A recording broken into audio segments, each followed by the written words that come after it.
I'm excited Okay, for this. awesome.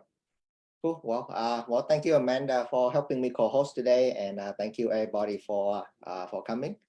And today, it's Tuesday production, and I'm gonna bring back um, a very basic topic about real estate investing, and just let me see, and yeah, just basically run through a really simple some case study, somehow what, why, and who on real estate investing, because I think the like I just discussed with Amanda a moment ago, we are in a very uncertain time, and people try to figure out what to do, what not to do, what is the next move and stuff like that. And whenever you have a decision to make, it's always good to come back and visit the number, visit the basic, because real estate is just basic math, right? If you look at a number, and the number will tell you what to do. But yeah, today my name is Hui, and I will present to you real estate investing 101. So, right, so who's this guy talking to you, right? What can give me the credential to talk about real estate investing? So, I've been investing in real estate since 2010. Long-term rental, is my bread and butter. That's one of the reason I get my license, and just start, instead of helping other buy and sell houses, I become my first client, right? So I help myself buy and sell real estate. And long-term rental is just one of our bread and butter, and I believe a lot of people sitting on the Zoom right now, that is their bread and butter as well. That is the easiest way to get into real estate investing. Buy it, list it out, right? There's no thing complicated about that. Yeah, but yeah, long-term rental, and then eventually we move to short-term rental. Elva here is my flipping partner. We have done over 55 flip and counting. I have been an Icon agent with eXp Realty in 2019, 2020, 2021, 2023, and right now my revenue side group is 281 people as of this morning. If you are not with EXP, don't worry about the Icon agent and the revenue share group, because it's gonna come back to us later. It's not making any sense right now. Let's see what else. Just do want to share the story about what really get me into try to educate people about real estate investing, and especially train all the agent um, um, to make sure they understand about real estate investment, so that way they can go help their buyer and seller buy good good property, right? So this one meeting in Dallas, right? I will just finish one of my training, and and then this lady, she just walked up to me. She got so excited, and she just asked me like, "Hui, I love what you say. I'm so excited. I want to show you the house that I just bought. My realtor told me that I bought a really good deal, and I'm gonna make a lot of money." So long story short, I look at the deal, I run the number, and it turned out that she gonna go negative $500, right, per month, on every single month, in an okay neighborhood, right? It's not even an appreciating neighborhood. So basically, the realtor just kind of tricked her into buying that investment that house for the sole purpose of collecting her commission, and that just really hurt me, to see, number one, like an educated investor doesn't understand the number, just listen to whatever the realtor told them and buy the house because of, hey, it's gonna double in value, in the next year, right?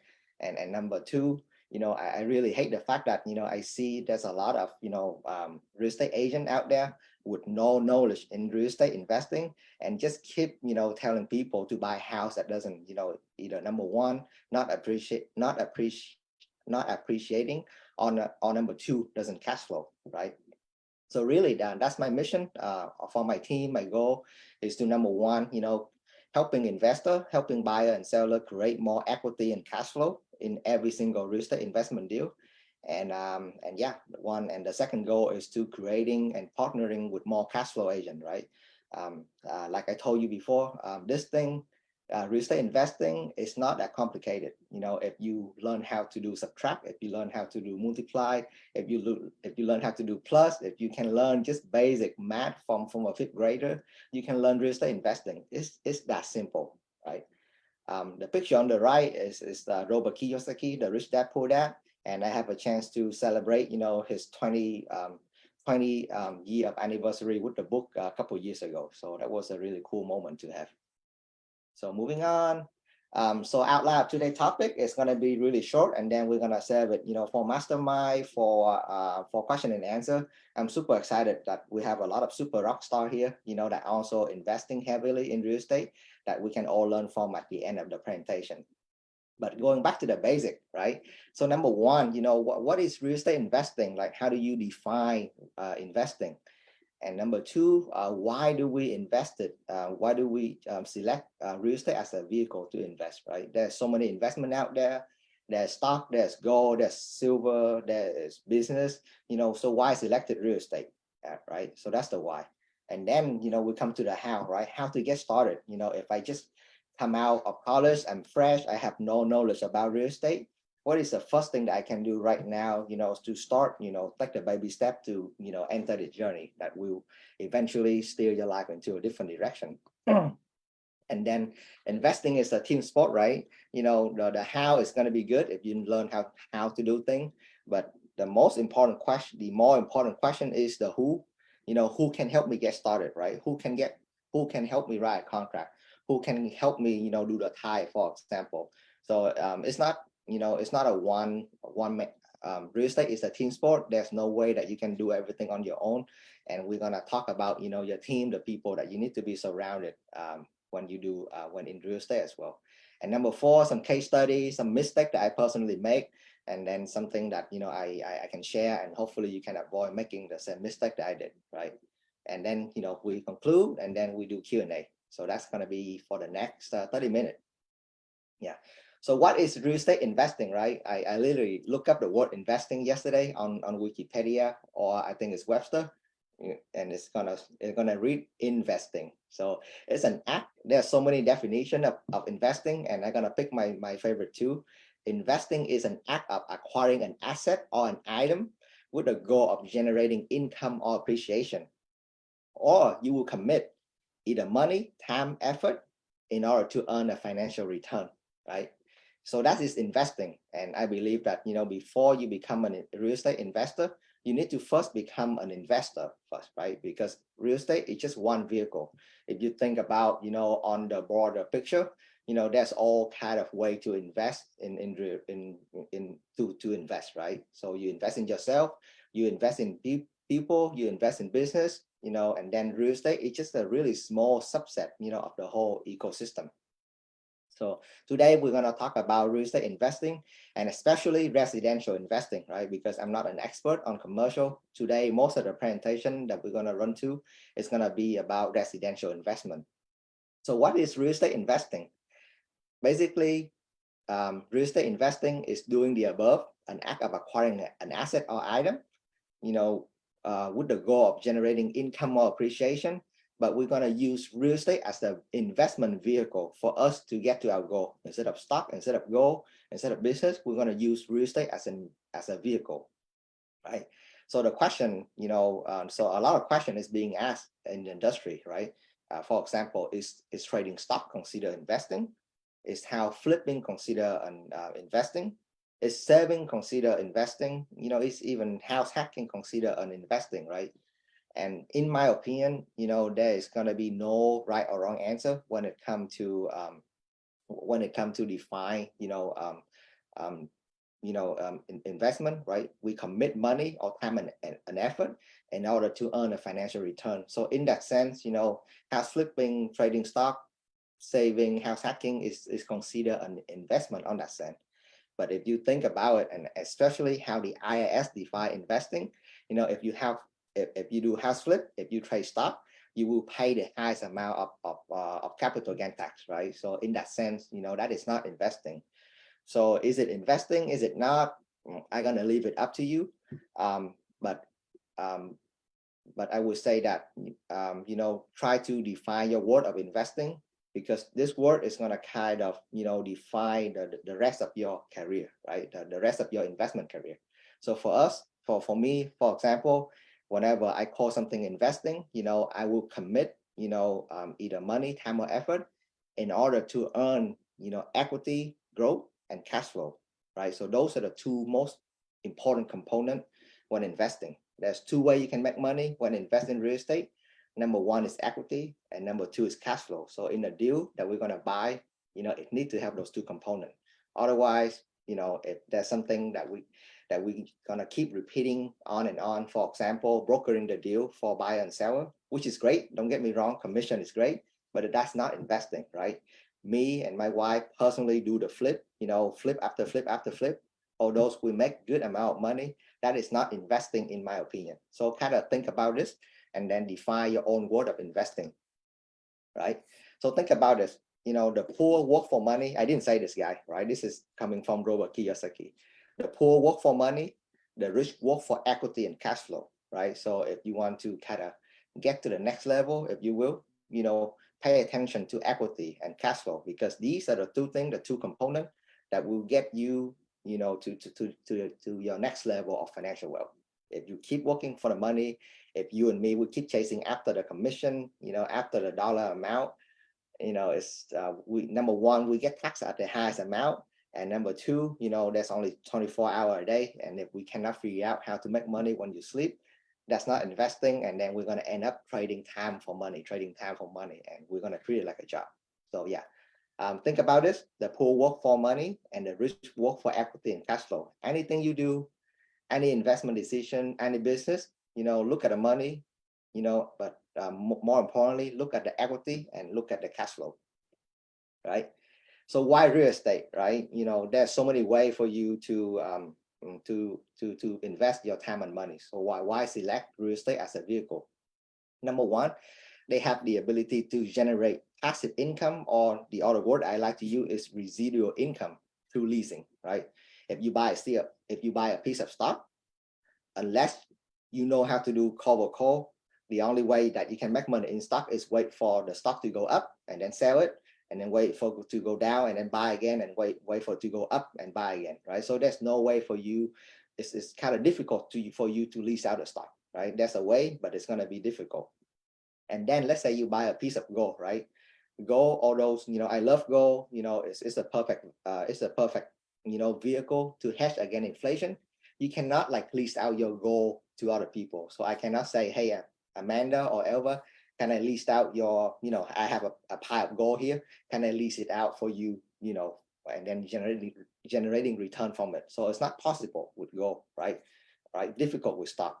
But real estate, you have the ability to acquire this asset, and then you can let other people use it. So they either can book your short-term rental, they stay there, they pay you $60 a day, or they will lease your house for $2,000 a month, and then they will pay you that money, right? So in a sense, you have a piece of asset, and not only you acquire the asset, but you have the ability to generate income from the asset, right? So that what make vehicle one of the most kind of differentiate real estate from any other asset class. And then the potential for long-term appreciation as well, right? Our government, they can print money, they can print the fiat dollar, they cannot print more land, right? They cannot print more real estate. So if you think about it, if you look at the world population, our population keep getting, crowder and crowder and crowder. I think it's 8 billion people on the planet now, and there's not gonna be enough, land and real estate, right? We cannot print more of that. So just think about that, right? There's a saying that from T. Harv Eker, don't wait to buy real estate, right? Buy real estate and wait for this reason, because we cannot just simply make more land. So, and then wealth preservation as well, right? It's a perfect vehicle, beside gold, to hold your wealth. Let's say you make your money in business, doing something, let's say trading, importing, exporting. You want to preserve your wealth. If you put your money in the bank right now, although the bank is paying 4% right now, that the real inflation right now, not on the TV, they say that the real inflation is 6%. Everybody feel that when you go to the market, everything go up 30%. So if you hold your money in your bank account, that you lose 30% of the purchase value. So all of a sudden, all the money that you work really, really hard for, if you put them in the bank, you lose 30% of it overnight. So think about real estate. Although real estate has up and down, generally it's going to be a perfect vehicle for you to preserve your wealth, right? and then probably a lot, some and more, right? And then tax depreciation, right? The tax benefit. This is my most favorite, this is my most favorite benefit of why selecting real estate, because, I couldn't, it just, how do I say it? It's kind of mind blowing for me when I kind of study the tax in the United States. The tax code, they primarily wrote for the wealthy and for the business owner, right? So if you have the W-2 income, there's gonna be no chance for you to deduct anything. You tax the federal you take the federal standardized deduction of $14,400, and that's going to be it for you. Maybe you can itemize it, but you have very limited option if you work for somebody and you have a W-2. But on the other hand, if you have a piece of real estate, although it appreciates in value, you can actually depreciate it, and the government doesn't count it against your income. Just for basic example, right? Let's say I replace an AC, right? An AC is going to cost me $6,000 to replace. Instead of, let me quiet my phone real quick. Instead of expanding it, for $5,000, I can depreciate my AC over 1 year for $5,000.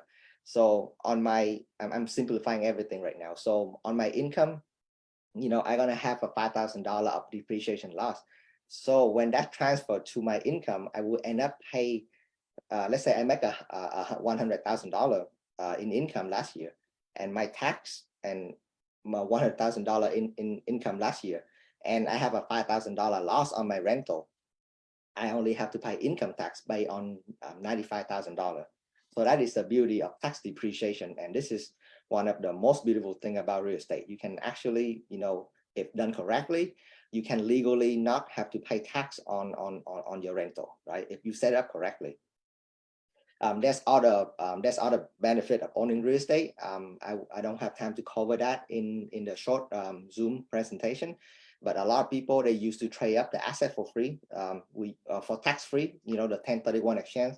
Let's say I have a single family house, and then I'm gonna sell it, and then I'm gonna buy it into a duplex tax free, and then I'm gonna trade it into a fourplex tax free, and then I'm gonna trade that into a small apartment tax free, and then you can see it just keep going up and going up and going up, and you can keep trading for asset with bigger income, with bigger income, bigger depreciation, without paying any capital gain tax, right? And we can only do that in real estate.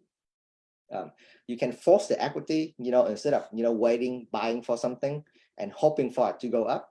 When you buy a piece of distressed real estate, you know that if you make an improvement to the kitchen, to the bathroom, to the roof, you know that instantly you can force the equity of the house, and you can make money already before, instead of waiting for the market. So you have a lot of control over your vehicle, right? If we talk about control, creativity, there's so many ways that you can structure a real estate deal. You can bring on a financing partner, you can stack the capital, you can bring on additional debt. There's like 101 way to structure a deal in real estate, right? So it's super creative, and it's gonna give me, the investor, a lot of more flexibility. So with that, moving on, just to sum up, right? All the pros of investing in real estate. Cash flow, growth potential, stability. You have control, and especially the tax benefit is one of my favorite. Yeah. So how to get started, right? This is just a big ecosystem. If I'm new, I just get out of college, I have a job, or I just getting my real estate license, it's gonna be so overwhelming, right? Don't be overwhelmed, right? So get educated. The best investment that you can make right now is invest in yourself. So education, there's a lot of book out there that talk about real estate investing. I personally like all of the Rich Dad series. They talk about, like the mindset. So you get that mindset right, and then now you go into the detail with more how-to and stuff. So the Rich Dad series is a great start. I used to listen to Bigger Pocket podcast. I still do now, every single day when I go to work and go back for work. So podcast is great. There's so many web, so many blogs, so many sites right now that offer, free material that you can actually just go and start right now, in your journey of learning about real estate, right? And of course that, it doesn't hurt to have people that go ahead already, that is ahead of you, that willing to come back and mentor you, and willing to show you their mistake. So that way you can run a lot faster instead of, making the own mistake yourself. You can learn from other people mistakes. So seek mentorship is definitely one of the things, for a new person, I would definitely recommend that, right? And then have a defined buy box, right? Especially real estate agent, we just it's just so difficult when you work with a buyer that doesn't know what they want, right? So think about you, right? Think about your investor. If somebody come to you and say, hey, I want to buy a rental property and make money, right? There's no way you can help them because it's just so broad. So you have to ask them additional question, peel the onion down, and then eventually define, the investor buy box, right? This is really important because if you cannot define your buy box, or if you cannot define your client buy box, you're gonna end up running all over town, and you're gonna, it costs you so much money, and in the end, you don't really know an area, right? Because real estate, even in Houston, is really specific. You have to know that area. You don't have to know street by street, and the only way that you know that is by focusing on one or two areas. And then when you get good at it, you move on. So instead of say, I want to buy a rental property, you can say something like, hey, I am looking for a distressed 2-bedroom, 1-bath, in Independent Heights in the zip code 77018 under $150,000 that I can convert it into a 3-bedroom, 2-bath. I can force the equity via renovation, and then I'm going to refinance, and then I'm going to cover the mortgage payment via short-term rental, right? That is like a super clear defined buy box that you can give to any real estate agent, any wholesaler, and they would love to go hunt the deal for you, right? You don't have to, we talked about the team sport. You don't have to even go hunt the deal for yourself. If you have this buy box, network with more people, and then allow the deal to come to your network, right? For you to screen. Yeah. And then we talk about the importance of math, just run the number. I don't know if V is in here, but V is the big proponent of this, run the number, run the number, run the number, run the comp, run the comp, run the comp. Because if you mess up the comp, everything else is going to go down to the rank with it. The math is so important. You have to get the number right. You have to know the repair cost. You have to know the AIV. You have to know your financing structure, how much you're going to net at the end of the of each month, right? And I have a simple example that I can show you, but I think this is this is one of the mistakes that most real estate agent or real estate investor make. They don't help the buyer and the seller run the number. They just, go show a house, and it's a nice house.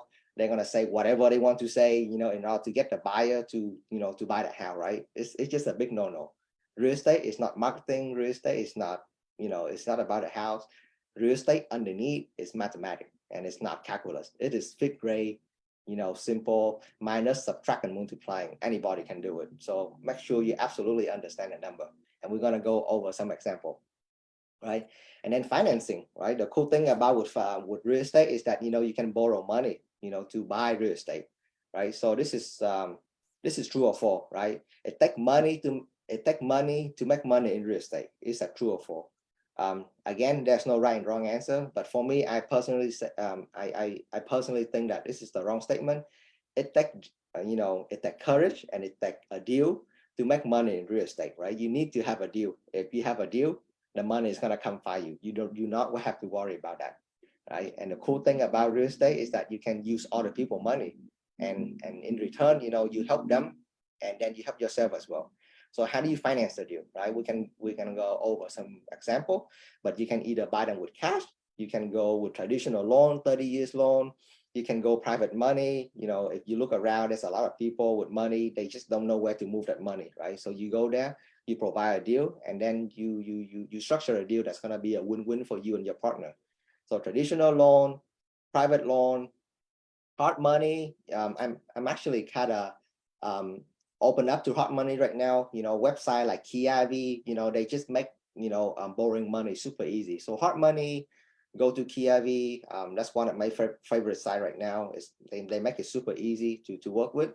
Or you can raise money, you can partnership with people, and again, there's 101 way you can find you can structure a deal with real estate. And then this is more important, right? Anybody can buy. I kid you not. If you have a real estate license right now, you can go and buy a house. Nobody's gonna stop you from that. But how do you exit? Exit is what gonna differentiate between an amateur and a professional investor. how do you lease a property? How, do you understand the in and out leasing? At the end of the day, it's not a house that pay you the money. It's the tenant that stay there that pay you the money. So how do you exit? How do you do the leasing? Right? How do you refinance it? Right? How do you, or are you going to trade up? Your 5-year plan, are you going to trade up or are you going to sell? So kind of think about your exit strategy before you buy, because anybody can buy, especially during the boom. You buy and then everything you touch become gold. But now during this time, the exit is so important. So before you buy anything, always have a clearly defined exit strategy, right? What if plan A doesn't work? What if the HOA is going to shut me down from running this Airbnb? What is my plan B, right? Can I long-term rental it? Can I mid-term rental it? Or can I sell it at the top of the market, right? So always have exit plan A, B, and C before you go into any deal, because real estate is very illiquid. One mistake, it's going to cost you a fortune. So always have backup plan, right? So think about this again. And again, this is not my word. I know these are a little heavy on the word, but it really spoke, the purpose of real estate investing, right? If you are investing with your own money, then you are lazy, from Robert Kiyosaki. So if you think about it, if you have a deal and you are unable to structure that to bring value to your partner, and all you can do is to use your cash to buy it, number one, right, you don't have scalability. How many deals that you can do per year if you keep using your own money? And number two, you kind of defeat the purpose of investing, right? Because real estate investing, like again, is a team sport, right? The way you structure a deal is so important. So think about this. If you're investing with your own money, then you are lazy. Always try to figure out a way to invest, using, capital around you. Because if you can think like that, if you can invest like you are broke, and then you can always, investing, and the money become irrelevant, right? You can take all my money away, you can take all my house away, but if I have, this thing between my ear, I can still investing, right? Because that's the thing that kind of differentiate, from the amateur, from the professional, if you will, is they always, it doesn't, money is not irrelevant. If there's a deal, they will make it work, right? They will find the money. So moving on, let's go to some case study, right? So using the standby box, I'm looking for a distressed 2-bedroom, 1-bath, in the Independent High area under $150,000 that I can, force the equity, make it 3-bed, 2-bath, and then I'm going to refinance and convert it, right, via short-term rental. And why, why is this area? So if an investor do their homework, they will, and the homework can be easily done, right? You can read Houston Business Journal. You can, which is one of my favorite magazines right now to kind of keep up with whatever going on in your city. So there's Austin Business Journal, Dallas Business Journal. So read up like that, read up stuff like that, look up the internet to kind of figure out, what is going on in your city, right? So if you do your homework, you will see that Independent High is a revitalizing area right now with a lot of business and new construction, and especially the city of Houston, they are pouring money into this area. And by driving to the area, you will see that, there's actually still a lot of distressed, beat up property that can be purchased, right? Or empty land that, grass is so high, we need to find out the owner and we need to make the offer. There's so many opportunity in Independent High right now, right? You can come in, buy it for cheap, force the equity, and force the equity to the come in the area. And then we talk a little bit about the financing, right? I'm just making up an example right here, using other people money. The project is going to cost you almost $200,000, right? If you don't have $200,000, what do you do, right? If you have a mom, if you have an uncle, if you have a friend, if you present them the deal, you're going to be surprised. A lot of people, they will say yes, right? So let's say for the sake of this case study, this investor, they're going to borrow their mom $100,000. They're going to take $50,000 from the HELOC loan. And then they're going to take another $50,000 loan from Lightstream, right? And then they need to be able to complete the project, and then refinance and pay back all the investor. So if you look at the math, right, the purchase price is $105,000.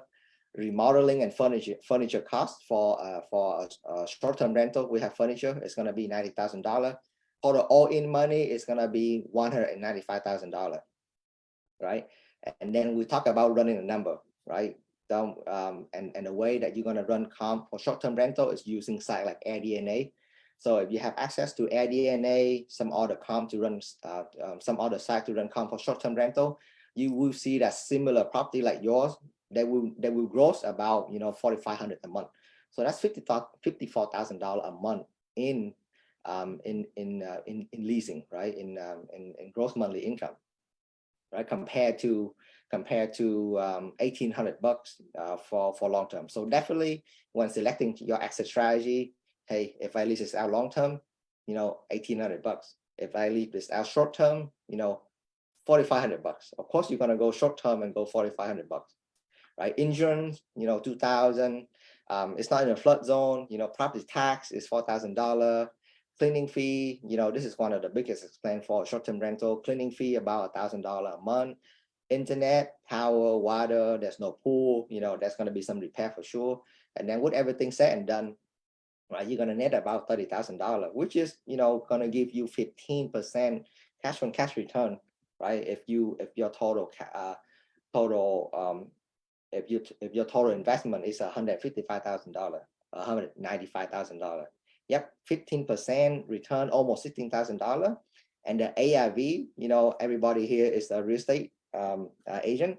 You can run your comp, and you will know that a 3-bedroom, 2-bath house, completely remodeled in Independence Heights, the conservative ARV is $270,000, right? So you know that the number, the math work out on this deal, and you go ahead and make your offer.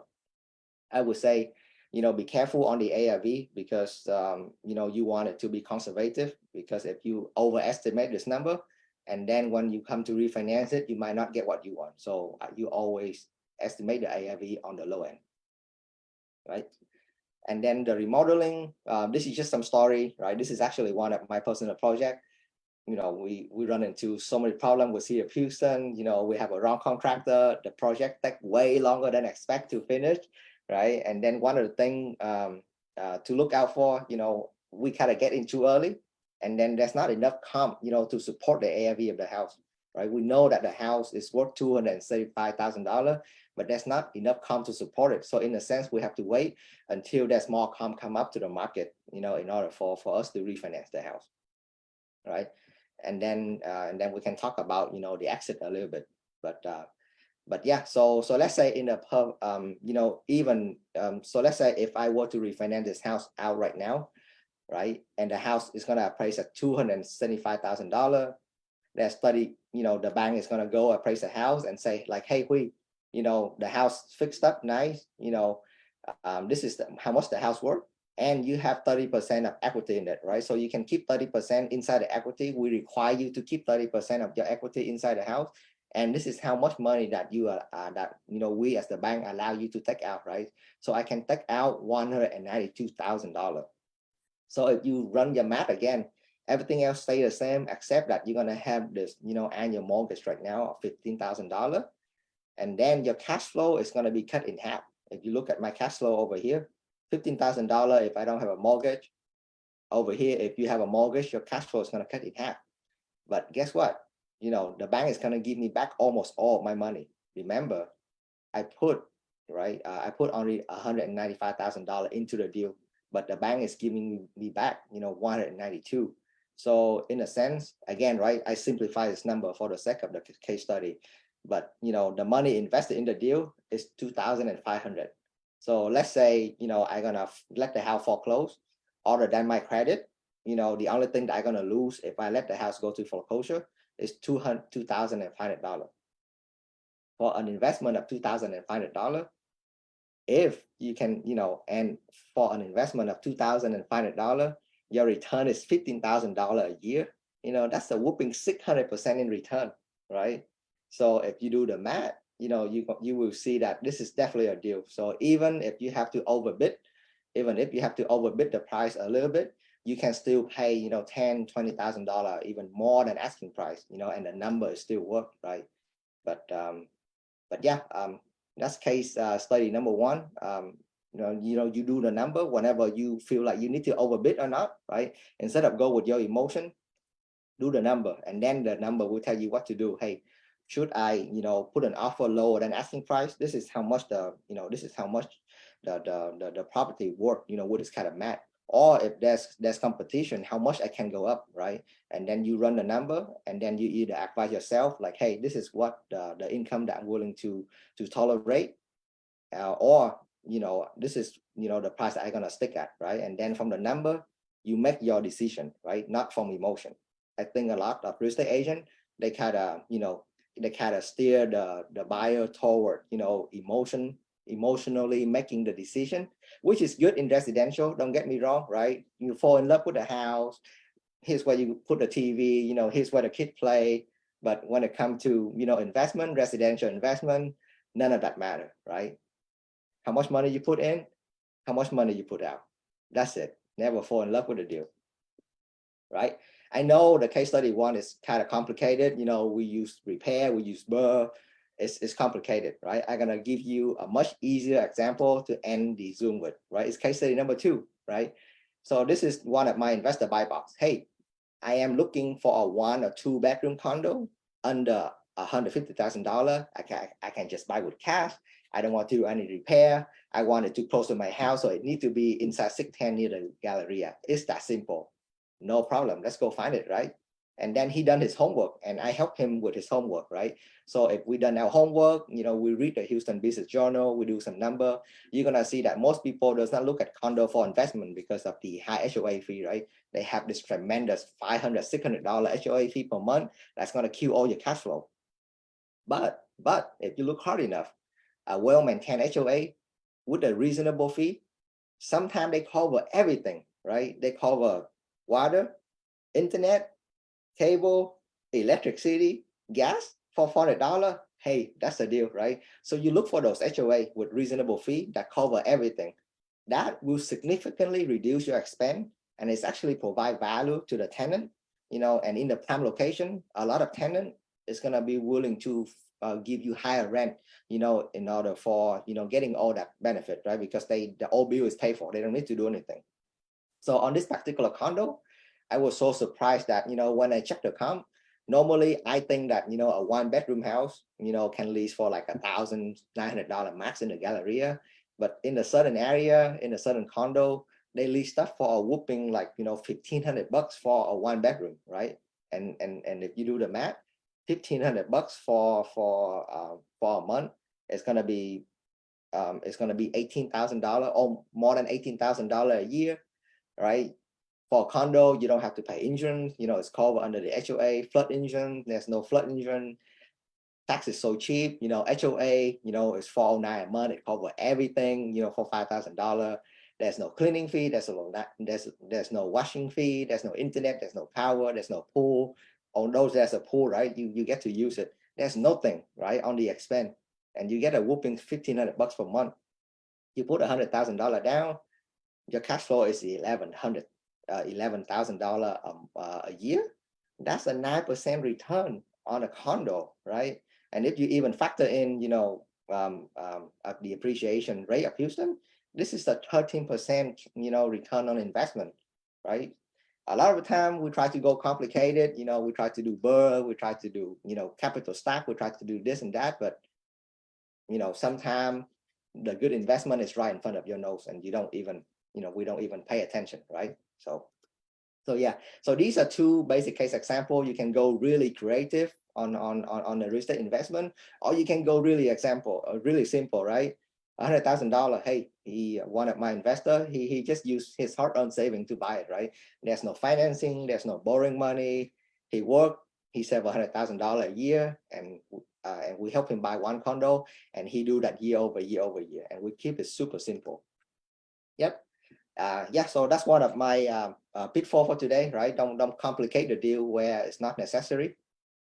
Some of the deals right in front of your nose, and it's so simple to do, right? Who can help me get started, right? We talk about, real estate is a team sport, and there's no way you can do all of this by yourself. First and foremost, right, real estate agent, we are the cash flow agent, you are the cash flow agent. You need to know, all the stuff in order to help you and your client, right? So if from an investor perspective, That team is going to be consisting of a real estate agent, a good one that specializes in investment property, a mortgage broker. I cannot stress with you enough how important the lender is, the broker is. They either make or break your deal, right? Property manager, they are the unsung hero of the deal.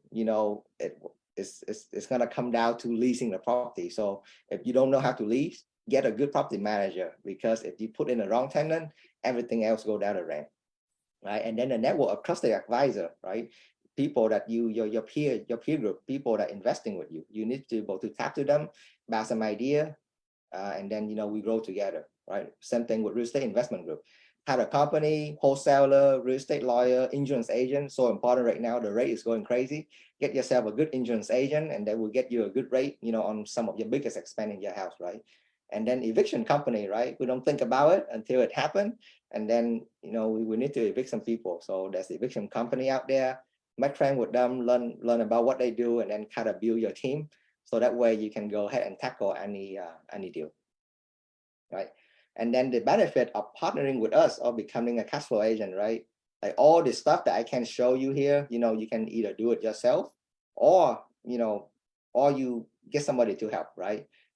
Especially this book right here, I forgot to mention, this is my favorite book for the week. It's called Who Not How. Instead of asking how to do it, we should ask the question, like, who can help me do it, right? And by partnering with us, we can help you do that. So this is my pitch. I know it's a pitch, but it's my pitch for this presentation. By partnering with us, become a cash flow agent. Number one, right? You get to learn how to analyze deal on the property properly, right? And then number two, we're not guru. I'm actually not teaching for a living. I do deal for a living. So you get hand-on and you get shadowing experience on real estate project, right? The flip that we do, the bird that we do, the condo that I'm gonna go see and put an offer on it. You get a chance to shadow and see real deal active on the project, right? How to estimate repair accurately, right? So important. This is so hard for new real estate agent, new real estate investor to do. But by partnering with somebody more experienced than you, you will know exactly how much the house going to cost to repair the roof, the foundation, the tile. This is what we do for a living, right? And then, especially your network is your net worth, right? Network, the ability to network with trusted advisor, the one that I already vet, my partner and mega investor, right? Amanda is on the phone or is on the call here, right? Still Amanda? Yeah. So, so one thing about Amanda, she closed 700 deal last year. She's the top. She run a mega icon team, and she's the number one team. She run a number one team in EXP right now, right? She have her hand on all kind of investment project. It's gonna be super difficult to get on the phone, right? Trust me, right? Try to get Amanda on the phone. Good luck, right? I am the one. The people that invite you here, we are the one who can get you in contact with Amanda, right? With Grant Cardone, with this guy, Hoss Pratt, the listing boss. Like, I'm not making this up. I can get Hoss Pratt on the phone. We just a phone call, right? We have a really good working relationship. So the network like this, you can only get it, with us, with our group. Anyway, with all that aside, that is the ability to help you yourself and your investor invest in real estate, right? We talk about mentorship, and really, I want everybody in the call here, to really, instead of chasing the commission after the commission after the commission, I want you to, yes, still make your commission, still close the house, pay for your car note, pay for your mortgage, but really spend some time to build a business that's really gonna last your lifetime. Whenever it's attracting agent, whenever it's, start building your short-term rental portfolio, long-term rental, invest in apartment, do something, right? That will create you equity and cash flow for you and your family, because that commission check is gonna stop when you start working. So start thinking about, equity and cash flow. Yeah, just to sum it up, common mistake, don't fall in love with the house. Real estate is math, right? You love the house, you hate the house, it doesn't matter. It's the math work, right? Over leveraging, right? One of the reasons, I asked the question, should I leverage the case example number one or not, is, if you take on too much debt and then when the thing turns sideways, you don't have an adequate reserve. We hit COVID, all the guests cancel on Airbnb, you're gonna left with pretty big mortgage to pay, right? So always think about, leveraging. If you're gonna leverage, what's the plan B? Do you have enough cash reserve in the bank to cover to cover the mortgage in case the tenant left, in case thing goes south, in case, you know, we get another COVID, right? Think about that stuff, right? You know, mismanagement and cash flow. Some people, they're really good at acquiring the property, and then they can just kind of leave it there, right? Don't keep an eye on it. If you don't keep an eye on your expense, if you don't keep up with the market rent, if your property manager don't keep up with the market rent, you know, you're gonna fall behind so far when it comes to rent, and your expense, insurance, and everything is gonna creep up, and you're not gonna be able to raise the rent $500 next year. You know, your tenant's gonna leave. You need to, you know, pay attention to the rent, or your property manager, and you need to keep up with the rent, raise it, you know, $50, $100, you raise it, you know, reasonably every year in order to keep up with your expense, right? And then mistake number 4, DIY. I do everything myself. I'm gonna set up my legal document myself. I'm gonna do my own title. I'm gonna be my own agent. Dude, good luck, right? It's so hard. Investing is a team sport. Find the who, not the how, and become the who to order, right? What is you really good at, right? Focus on that, become the who to order, and then let order become your who. This is the team sport. Yeah. So conclusion, you know, again, you know your finance state. You know, real estate is a very illiquid investment. Remember, case study number 1, it's going to be hard for you to cover the mortgage when you don't have, you know, tenant, right? Choose your investment strategy. You can go as complicated as BRRRR, house hacking, structure your capital stack, you know, structure your financing stack, or you can just save up and buy the house, right? Buy the condo for 100 grand and be done with it. Yeah, have a clearly defined buy box. And then again, guys, run a number, run a number, run a number. Keep the emotion aside of it, right? I know I sound very harsh when it comes to, you know, oh, you gotta fall in love with the house and stuff. But trust me, if the number doesn't work, you're not gonna like the house anymore. So that's it. You know, we're gonna open it up for questions. Thank you for attending. And again, I just want to reiterate my mission is to help investors create equity and cash flow. And really my goal is to create more partner, more cash flow agent. Guys, right here, there's 35 people on the phone call, on the Zoom right now. I want the next 30, you know, I want these 35 people to really understand real estate investing. And then, you know, we're gonna help our client the right way, right? Not just, you know, buy the house just for the sake of your commission, because if you can help people get what they want, and eventually you get what you want. So would I say, that's it, Amanda? That was awesome. I'm sure a few of y'all have questions. I love that you made it basic and now my brain is just going wild. If y'all have questions, do the little reactions. You can click on raise hand and we can have Hui answer those. I had one quick one. You touched on the website live stream. I wanted you to kind of go over what that was. And someone also asked that Google Sheet was so unbelievable. Is there a way that we could share that with people? Yeah.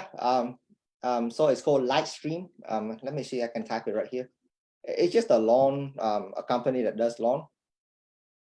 They do like really good, you know, if you need like $50,000 to borrow to buy a house and then pay it back in like a year, Lightstream is perfect. Use that.